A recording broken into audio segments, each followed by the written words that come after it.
हाँ, तो आज मैं बेसिक्स ऑफ डिवीजन का पार्ट 2 आज बनाने जा रहा हूँ। ठीक है, तो मैं स्टार्ट करता हूँ बेसिक्स ऑफ डिवीजन। तो सबसे पहला मैं नंबर लेता हूँ 1/a प्लस 1/a। अगर मैं 1/a प्लस 1/a को ऐड करता हूँ तो क्या होगा? ये क्या है, डिवीज़न का है तरीका, बट मैं इसको सॉल्व कैसे करूँ ये एक बात होता है। तो मैं इसको कैसे सॉल्व करता हूँ देखिएगा। तो सबसे पहले इस तरह का जब भी कोई नंबर होगा, ठीक है, तो इस तरह को सॉल्व करने के लिए पहले जो भी डिनोमिनेटर में है, जैसे कि है 1/a है प्लस 1/a है, तो इसको सॉल्व करने के लिए पहले जो भी डिनोमिनेटर है उसका हम लोग एलसीएम लेते हैं। ठीक है, तो a और a का एलसीएम क्या होगा? तो a और a का एलसीएम निकालने के लिए हम लोग को क्या करना पड़ेगा कि पहले तो a के टेबल में a कितने बार में आता है? तो 1 बार में आता है। फिर कॉमा, फिर a के टेबल में a कितने बार में आता है? तो 1 बार में। मैं बता चुका था कि a इंटू 1 a होता है। ठीक है, मल्टीप्लिकेशन में, बेसिक्स मल्टीप्लिकेशन में मैं ये सब चीज़ क्लियर कर चुका हूँ। अगर आपको नहीं यहाँ समझ आ रहा तो मैं मेरा प्रीवियस वीडियो देखिए, आपको ज़रूर समझ आएगा वहाँ पर। ओके, तो एलसीएम हमारा क्या आया? a इंटू 1 मीन्स क्या? a एलसीएम हमारा आया a, तो मैं यहाँ ऐसे लिख देता हूँ a। ओके, तो अब देखिए, अब क्या करना होगा, अब सिर्फ समझिए यहाँ पर क्या करना होगा। ठीक है, एक रूल की तरह है। तो a के टेबल में a कितने बार में आता है? 1 बार में। ठीक है ना, a के टेबल में a के टेबल में a कितने बार में, a के टेबल में a कितने बार में आता है? 1 बार में। तो इस 1 को इस 1 से मल्टीप्लाई कर देना है। तो देखिए जैसा है मैं ऐसे लिख दिया। ठीक है, प्लस फिर से सेम, a के टेबल में a कितने बार में आता है? यहाँ पर हम लोग देख चुके हैं 1 बार में आता, तो इस 1 को इस 1 से मल्टीप्लाई कर देंगे। ठीक है, यहाँ 1 के जगह में कुछ और भी हो सकता, कुछ भी होगा, तो उस 1 को जो यहाँ पर 1 आ रहा उससे मैं मल्टीप्लाई कर दे रहा हूँ। तो क्या हो रहा है? 1 into 1 1 plus 1 into 1 1 by a।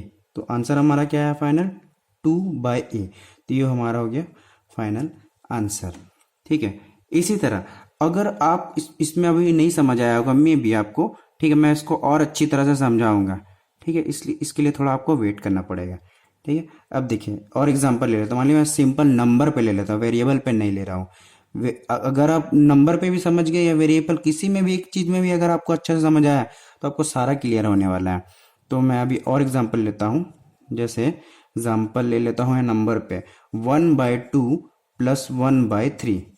Okay, तो इसका एलसीएम लेंगे 2 और 3 का, 2,3।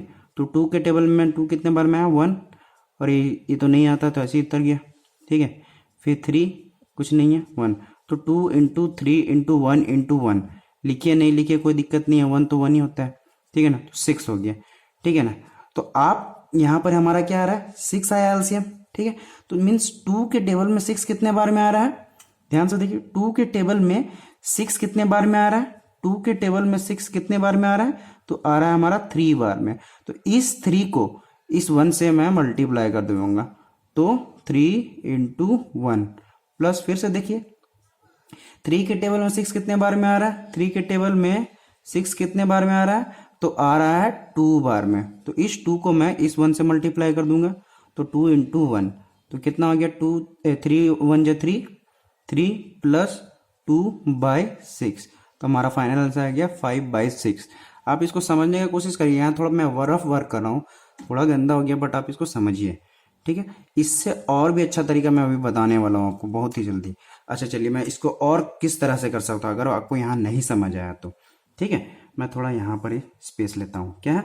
1/2 प्लस 1/3। तो मैं यहाँ जैसे एलसीएम लिया ना, एक मिनट, ये 1/3 है। ठीक है, 1/2 प्लस 1/3, यहाँ भी सेम क्वेश्चन है। ठीक है, तो मैं इसको किस तरह सॉल्व करूंगा? तो पहले 2 और 3 का तो एलसीएम आपको लेना ही पड़ेगा। तो 2 और 3 का एलसीएम आ रहा है 6। तो अब 2 और 3 का जो एलसीएम मैं इस तरह से यहाँ लिखा हूँ इक्वल टू 6 लिख दिया, तो मैं यहाँ डायरेक्टली 6 लिख दिया था। तो आप यहाँ पर 6 ना लिख के आप लिखिए 2 इंटू 3। यहाँ आपको पक्का एकदम अच्छा से समझ आने वाला है। ठीक है, क्योंकि 2 इंटू 3 क्या होता है? 6 ही होता है, और 2 और 3 का एलसीएम भी 6 आ रहा है, तो मैं इसको डायरेक्टली ऐसे ही लिखता हूँ। ठीक है, 6 ना लिख के मैं इसको इस तरह से लिखता हूँ। तो अब देखिए, अगर जहाँ आप यहाँ देखिएगा यहाँ भी 2 है, यहाँ भी 2 है, तो इस 2 को आप छोड़ दीजिए। अब जो बचा हुआ टर्म है, बचा हुआ टर्म मतलब क्या, 3, तो इस 3 को इसके ऊपर जो भी होगा, 1 होगा, 2 होगा, 3 होगा, कोई भी नंबर होगा उसके साथ आपको मल्टीप्लाई कर देना उसको। तो यहाँ पर देखिए 2 2 यहाँ सेम सेम हो गया, तो बच गया क्या, 3। तो इस 3 को इस 1 के साथ आप मल्टीप्लाई कर दीजिए। ओके, 3 है ना, सॉरी 3 3, फिर प्लस, अब जो यहाँ मैं किया सेम टू सेम आपको इसके लिए भी करना है। तो देखिए 2 के टेबल में मैं क्या बोला था, 6, 6 कितने बार में आता है, तो 2 बार में आता है, क्योंकि 3 2 जा 6 होता है। तो अब वैसा भी नहीं समझा, देखिए कि 3 3 सेम हो गया, तो जो बच गया है उसको इसके साथ मल्टीप्लाई कर देना है। ठीक है, तो 1 इंटू 2 हो गया। तो देखिए ऐसे भी आ रहा आपका क्या, 5/6, यहाँ भी 5/6 आया, यहाँ भी 5/6 आया। तो यहाँ आपको अच्छा से समझ आया होगा। ठीक है, तो अब मैं कुछ वेरिएबल पे डील करता हूँ, यहाँ आपको पक्का समझ आया होगा। ठीक है, अब मैं अब इसी तरह से आपको समझाने वाला, अगर आप इस तरह से समझ रहे हो तो आपको वेरिएबल में बिल्कुल भी नहीं प्रॉब्लम होगा। देखिए मैं कुछ एग्जांपल लेता हूँ, आप इसको लिखते रहिए, या नहीं लिख पा रहे हैं तो आप इसको वीडियो को पॉज करिए और साथ ही साथ लिखते चलिए।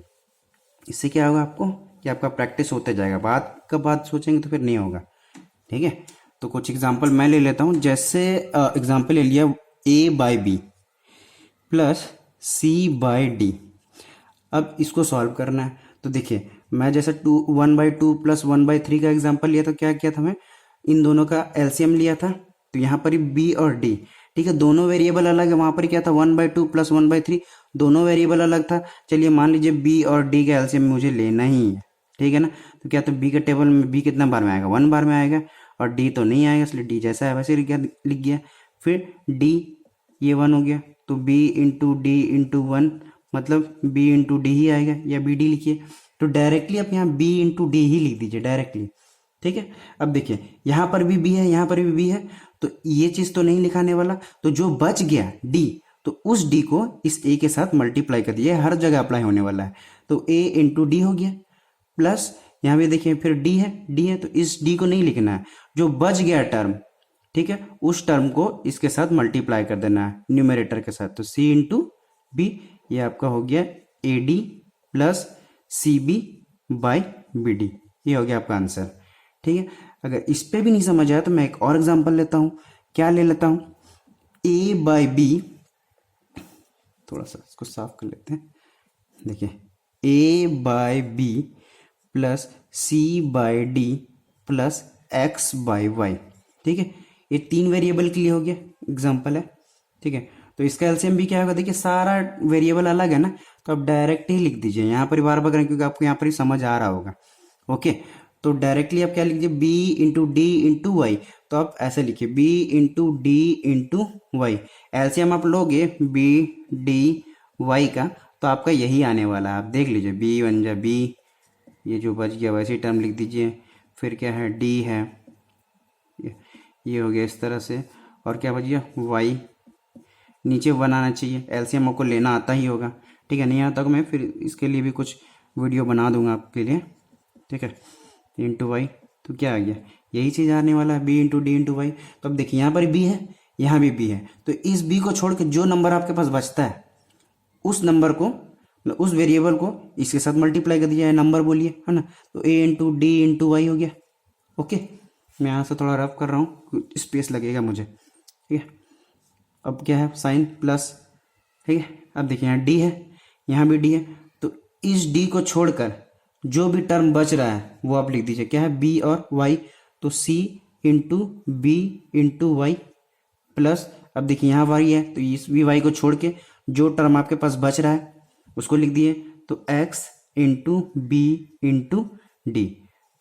तो ये आपका हो गया आंसर, क्या हो जाएगा, ADY प्लस CBY, मैं मल्टीप्लिकेशन में बता चुका था, plus XBD divided by BDY। ये आपको हो गया फाइनल आंसर। अगर इसमें कॉमन कुछ आ रहा है तो कॉमन लीजिए, प्लस हो रहा है तो प्लस कीजिए, माइनस हो रहा है तो माइनस कीजिए, डिवाइड हो रहा है तो डिवाइड कीजिए, है ना। तो ये आपका ये बेसिक है। ओके, और कुछ एग्जांपल ले लेता हूँ। ओके, तो जैसे मैं कुछ एग्जांपल लेता हूँ, मैं इसको रफ करते जा रहा हूँ, साथ ही साथ आप पॉज करके इसको लिखना तो आप लिख सकते हो, लिख लेंगे तो ज़्यादा अच्छा से समझ आएगा। ओके, एक और एग्जांपल लेता हूँ, ये थोड़ा टफ हो जाएगा आपके लिए मगर फिर भी मैं लिखता हूँ। ठीक है, क्या है, 1 बाय मान लीजिए 3x³ plus 2 bye x square ले लेते हैं प्लस 1/2x है। ओके, तो अब देखिए 3x³ x² और 2x, तो इन तीनों का एलसीएम लेना पड़ेगा। तो यहाँ तो आपको थोड़ा सा मुश्किल हो रहा है लेने का, मगर एलसीएम हम लोग लेने का कोशिश करते हैं, यहाँ पर सीख लीजिए। ठीक है, तो क्या है, 3x³ है, फिर कॉमा x² कॉमा 2x है। ठीक है, तो सबसे छोटा हम लोग जब भी एलसीएम लेते हैं तो सबसे छोटा नंबर से स्टार्ट करते हैं। ठीक है, तो 1 से तो कर नहीं सकता, तो x का टर्म सारा में दिख रहा है तो x से ले लेते हैं। तो क्या हो जाएगा, x के लिए, तो देखिए x अगर हम लिए तो यहाँ पर मेरे को क्या लिखना पड़ेगा, 3x² हम लोग मल्टीप्लीकेशन में देखे थे, तो क्या हो जाएगा x इंटू 3x² 3x³ हुआ। ठीक है, अब यहाँ पर देखिए, यहाँ पर एक और x ले लेते हैं, तो x इंटू एक्स x² हो गया, कॉमा अब यहाँ पर क्या चाहिए हमको, यहाँ पर 2 हो जाएगा क्योंकि x ऑलरेडी है। ओके, ये एलसीएम लेना सीखिए आप। फिर मान लीजिए फिर x लेते हैं। ओके, तो यहाँ पर क्या हो जाएगा, 3x कॉमा यहाँ x एक बार था तो हो गया, यहाँ पर x इंटू 1x हो गया, और यहाँ जो बच रहा है वापस लिख दीजिए इसको। ठीक है, फिर एक और x दिख रहा है, x का टर्म को पूरा हटा लीजिए। ओके, तो यहाँ पर क्या हो जाएगा, 3,1,2, और जो बच गया आपका 3, ये 1 और ये 2, फिर से 2 इंटू 1। ठीक है, लास्ट में टर्म हमारा 1 आना चाहिए, तो क्या एलसीएम क्या आया, x into x into x into 3 into 2 into 1 लिख लीजिए, कोई दिक्कत नहीं है। तो ये आपका एलसीएम आया, तो आप जैसा है वैसे ही लिख दीजिए। ठीक है, तो यहाँ हम ऐसे लिख देते, क्या लिखेंगे, x into x into x into, यहाँ एक और x होगा ना, x इंटू, देखिए x है x है x है, x into x into x into 3 into 2 into 1 लिखिए, नहीं लिखिए कोई दिक्कत नहीं है। तो ये आपका एलसीएम आया ना। अब देखिए इसको मैं सॉल्व कैसे करूँगा, यहाँ पर देखिए क्या 3x³ है ना, 3x³ है, तो मुझे यहाँ 3x³ नहीं होना चाहिए, जो बच रहा है मतलब यहाँ अगर 3x³ है तो उसको छोड़कर जो नंबर बच रहा उसको मैं इसके न्यूमरेटर से मल्टीप्लाई करता हूँ। ठीक है, इससे प्रीवियस जो अभी मैं जस्ट किया था उसको आप देखिएगा ध्यान से वीडियो खत्म होने के बाद। तो देखिए यहाँ 3x³ है, तो यहाँ अगर इन तीनों को मल्टीप्लाई करूंगा तो 3x³ हो जाएगा, है ना। 3x इंटू एक्स क्या होता है, x³ होता है ना, तो 3 इंटू x³ क्या हो गया, 3x³, यहाँ भी 3x³ है, तो जो बच रहा है, बच क्या रहा है, 2 है, तो इस 2 को इस 1 के साथ मल्टीप्लाई कर देंगे तो 1 इंटू 2 सिर्फ बच गया यहाँ पर। ओके, इतना दूर समझ आया ही होगा आपको। ओके, प्लस अब क्या है, यहाँ पर देखिए यहाँ x² है, चलिए मैं नीचे हटा देता हूँ। अब देखिए x² है ना, तो x² है, तो अब देखिए इन दोनों को जब मल्टीप्लाई करेंगे तो मेरे को x² हो जाएगा। तो जो टर्म है यहाँ पर ही उसको तो नहीं लिखना, जो बच गया वो टर्म लिखना। तो बच क्या गया, ये टर्म बच गया, तो 3 इंटू 2 6 और 6 इंटू एक्स 6x हो गया, तो 6x को मैं इससे मल्टीप्लाई कर दूंगा 2 से, तो 2 इंटू 6x। ओके, फिर प्लस यहाँ देखिए 2x है, चलिए फिर से मैं यहाँ से हटाता हूँ 2x, ये ऐसा था कुछ, 3 इंटू 2 था लास्ट में। ठीक है, तो यहाँ पर क्या है 2x है, तो ये 2 यहाँ से ले लिए और एक 2 मैं इसको ले लेता हूँ, तो ये 2x हो गया। अब नंबर क्या हमारा बच जा रहा है, 3x इंटू एक्स, 3x², तो 3x² है ना, अब 3x² को इस 1 के साथ मल्टीप्लाई कर देता हूँ। ओके, तो फाइनली मेरा क्या आ गया, 2 plus 1 into 2 2 plus 2 into 6x क्या हो गया, 12x plus 1 into 3x² 3x² divided by नीचे क्या बचेगा 6x³। ओके, अब देखिए ये तो आप अगर फैक्टराइजेशन पढ़े होंगे तो इसको फैक्टराइजेशन के थ्रू उसको सॉल्व करिए, तो डिवाइड करिए, तो आगे का बात है। ये आपको यहाँ पर ही फाइनल आंसर है, इसको सिर्फ सॉल्व करके इतना आ रहा है। ओके, और कुछ एग्जांपल ले लेते हैं, थोड़ा सा एक और एग्जांपल ले लेते हैं और आज का क्लास यहीं पर ही ख़त्म कर देंगे। ठीक है, ये आप इसको लिखते जाइए साथ ही साथ, आपको बहुत ही अच्छा से समझ आएगा, क्योंकि मैं बेसिक लेके चल रहा हूँ कि जब मैं सिलेबस स्टार्ट करूँ तो आपको इस चीज़ में प्रॉब्लम ना हो। तो एक और एग्जांपल ले लेते हैं, जैसे वो लिख लिए 1/2 प्लस 1/3 प्लस 1/4।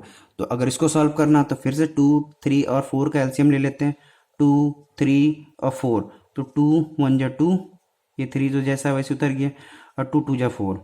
ओके, 2, ये सिर्फ आपको समझाने के, मुझे तो डायरेक्टली आता ही है, मगर मेरे समझने से थोड़ी काम चलेगा, आपको समझना है ना। ओके, तो यहाँ पर देख लीजिए ये हो गया। तो क्या बचा, 2 × 2 × 3 × 1, तो कितना हो गया, ये 3 है। 2 × 2 × 3 मतलब 12 हो गया। ठीक है, तो आप 12 मत लिखिए, डायरेक्टली आप यहाँ लिखिए 2 × 2 × 3। ये मतलब आराम से आपको कोई बच्चा भी समझ जाए, क्योंकि फिर 12 में क्या आता है नहीं आता वो सब अलग हो जाता है। तो ये देखिए यहाँ 2 है, यहाँ भी 2 है, तो इसको तो लिखना नहीं है। तो जो बच रहा है, क्या बच रहा है, 2 × 3 मतलब 6, तो इस 6 को इस 1 के साथ मल्टीप्लाई कर दिए। ओके, चलिए यहाँ पर 1 की जगह मैं यहाँ पर 2 कर देता, 5 कर देता हूँ, चलिए ठीक है। मैंने तो फिर आप सोचेंगे कि सिर्फ 1 ही होना चाहिए, ऐसा नहीं है। ठीक है, यहाँ पर प्लस हो गया। ठीक है, अभी देखिए यहाँ पर 3 है, यहाँ पर 3 है, तो 3 तो हमको लिखना नहीं है ना। तो जो बच रहा है, क्या बच रहा है, ये बच रहा है ना, 4 बच रहा है, मतलब 2 × 2 बच रहा है, 4 हो गया, तो 5 × 4 हो गया। फिर प्लस, अब देखिए यहाँ पर ही 4 है, 4 है, और यहाँ पर भी ये इन दोनों को मल्टीप्लाई करें तो 4, तो जो बच रहा है क्या है, ये बच रहा है 3, तो इस 3 को इस 1 के साथ मल्टीप्लाई कर देंगे। तो फाइनली क्या हो गया, 1 × 6 6 प्लस 5 4 जा 20 प्लस ये 3 हो गया, नीचे क्या हुआ 12, तो आंसर कितना 6 + 20 26, 26 + 3 29/12, ये आपका आंसर हो गया। ओके, अब डिवाइड करना है नहीं करना हो क्वेश्चन के अकॉर्डिंग होता है। ओके, तो आज तो ज़्यादा लंबा वीडियो हो गया भाई, तो होप यू अंडरस्टैंड। अगर आपको अच्छा लगता है मेरा काम तो आप प्लीज़ इसको सब्सक्राइब करिए, शेयर करिए और लाइक करिए, अपने दोस्तों के साथ भी इसे शेयर करिए। ठीक है, थैंक यू।